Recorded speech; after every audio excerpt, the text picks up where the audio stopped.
नमस्कार, आप देख रहे हैं खबर जिंदगी। आपके साथ मैं हूं अंकुश वाजपेयी। बुलेटिन की शुरुआत करेंगे उत्तर प्रदेश के अंबेडकर नगर की खबर के साथ। यहां पर पुलिस का बर्बरता का चेहरा सामने आया है। दरअसल डॉक्टर भीमराव अंबेडकर की प्रतिमा पर किसी ने कालिख पोत दी थी। इसी दौरान प्रदर्शन किया जा रहा था। हद तो तब हो गई कि महिलाओं पर लाठी बरपाई गई। उत्तर प्रदेश के अंबेडकर नगर से एक शर्मनाक मामला सामने आया है, जहां डॉक्टर भीमराव अंबेडकर की प्रतिमा पर कालिख पोते जाने का विरोध कर रही महिलाओं पर पुलिस ने बर्बरतापूर्वक लाठीचार्ज किया। जलालपुर इलाके की इस घटना में पुरुष पुलिसकर्मी महिलाओं को दौड़ा दौड़ा कर पीटते और अभद्रता करते नजर आ रहे हैं। प्रदर्शनकारियों का आरोप है, शांतिपूर्ण मांग के बावजूद पुलिस ने नियमों को ताक पर रखकर उन पर बल प्रयोग किया। इस कार्रवाई की चौतरफा निंदा हो रही है और भीम आर्मी समेत कई संगठनों ने आक्रोश जताया है।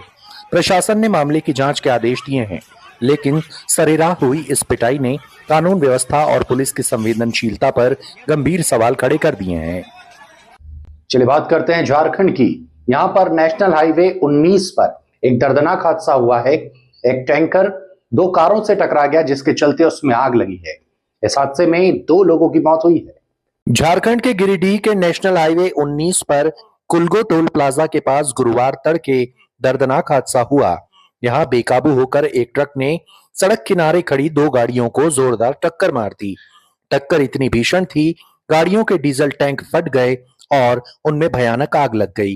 इस हादसे में एक ट्रक ड्राइवर और खलासी को बाहर निकालने का मौका तक नहीं मिला और उनकी मौके पर ही जलकर मौत हो गई। सूचना मिलते ही पुलिस और दमकल विभाग ने पहुंचकर आग पर काबू पाया, लेकिन तब तक गाड़ियां पूरी तरह जलकर खाक हो चुकी थीं। हाईवे पर इस घटना के बाद घंटों जाम लगा रहा। चलिए मुजफ्फरपुर की बात कर लेते हैं। यहां पर हादसे में एक शिक्षिका की मौत हुई है। बता दें, शिक्षिका स्कूल के लिए अपने घर से निकली थी और NH 27 पर वो दुर्घटना का शिकार हो गई। मुजफ्फरपुर के कांटी में शुक्रवार को एक दर्दनाक सड़क हादसे में शिक्षिका बबीता कुमारी की मौत हो गई। बबीता नगर परिषद कांटी स्थित मध्य विद्यालय अकुराह खरगी में पदस्थापित थी। घटना सुबह उस समय हुई जब वे स्कूटी से भगवानपुर स्थित अपने निवास से स्कूल जा रही थी। NH 27 पर नेता चौक के पास हुए हादसे में वे गंभीर रूप से घायल हो गईं। स्थानीय लोगों ने उन्हें तुरंत अस्पताल पहुंचाया, लेकिन इलाज के दौरान उन्होंने दम तोड़ दिया। मृतका के पति मुन्ना कुमार रेलवे में जूनियर इंजीनियर हैं। कांटी थानेदार रविकांत पाठक ने बताया, पुलिस मामले की छानबीन कर रही है और कानूनी कार्रवाई की जा रही है। इस घटना से क्षेत्र के शिक्षकों और परिजनों में शोक की लहर है। मैडम ढेमा आके थी, नीलम मैडम ने फोन किया हमको।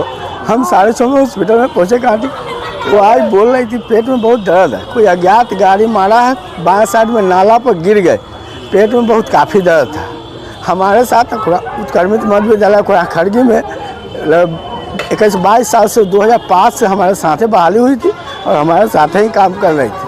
कितनी गंभीर था, फिर वहाँ से रेफर हुआ, फिर रेफर करके मेडिकल जा रही थी, रास्ते में एक्सपायर कर गए। और मध्य प्रदेश के करेरा से विधायक पुत्र की दबंगई सामने आई है। आरोप लगा है बीजेपी के विधायक प्रीतम सिंह लोधी के पुत्र पर, जो अपनी थार गाड़ी से 3 लोगों को कुचलने के बाद फरार हो गया। मध्य प्रदेश के करेरा में टीला रोड कॉलेज के पास एक घटना को लेकर हड़कंप मचा। जानकारी के मुताबिक बीजेपी पिछोर विधायक प्रीतम लोधी के बेटे दिनेश लोधी पर आरोप है, उन्होंने जिम जाते समय अपनी थार गाड़ी से 3 लोगों को कुचल दिया, जिससे 3 लोग गंभीर रूप से घायल हो गए। करेरा नगर में यह भी चर्चा है, घटना के बाद आरोपी सीधे जिम पहुंच गया और सामान्य तरीके से वर्कआउट करता रहा। दूसरी तरफ घायलों को अस्पताल ले जाया गया। तो जैसा गाड़ी कंट्रोल भी तो करी जाती, ब्रेक नहीं ना गाड़ी में है? गाड़ी में ब्रेक नहीं, गाड़ी में ब्रेक सब जो सारन दे रहा हूँ, हॉर्न दे रहा हूँ, तो लहरा काय ले रहा है। अच्छा, गाड़ी लहरा बोल रहा हूँ। हाँ, 3 बैठे हैं बाइक पे और लहरा रहे हो। तो मतलब जो आदमी 4 और घायल है वो भी लहरा रहे थे, वो भी पूरे रोड पे चल रहे थे।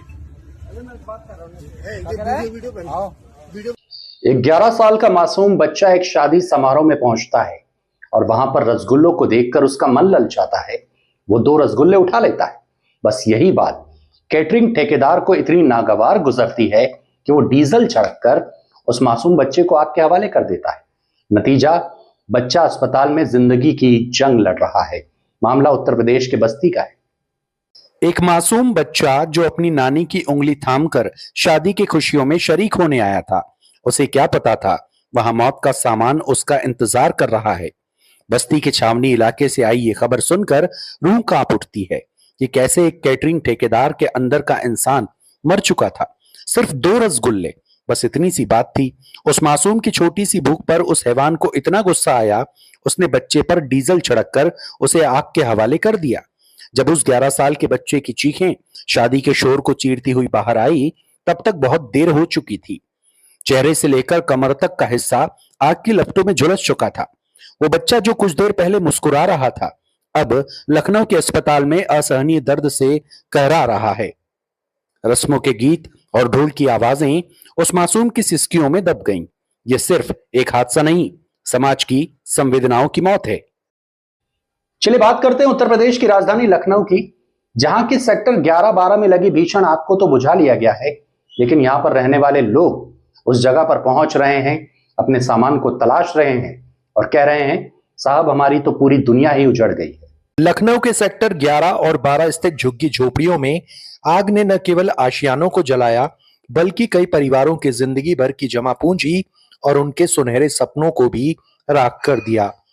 तपती दोपहरी में जब अचानक आग की लपटें उठी, तो किसी को संभलने का मौका तक नहीं मिला। धुएं के गुबार और चीख पुकार के बीच लोग अपनी जान बचाकर भागे, लेकिन पीछे छोड़ आए अपनी मेहनत की कमाई। कोई अपनी बेटी की शादी के लिए जुटाए गहने याद कर फूट फूट कर रो रहा है, तो किसी के पास सिर ढकने के लिए छत नहीं है। मलबे के ढेर में अपनी गृहस्थी ढूंढते लोगों का मंजर दिल दहला देने वाला है। एक पीड़ित महिला ने सुबकते हुए बताया, साहब घर नहीं जला, हमारी पूरी दुनिया जल गई। पाई पाई जोड़कर जो कुछ बनाया था वो चंद मिनटों में राख का ढेर बन गया। अब बच्चों को क्या खिलाएंगे और कहां सुलाएंगे? तो फिलहाल इस बुलेटिन में इतना ही। ताजा खबरों के लिए आप देखते रहिए खबर जिंदगी, साथ ही साथ आपके अपने चैनल खबर जिंदगी को ज्यादा से ज्यादा सब्सक्राइब करें। नमस्कार।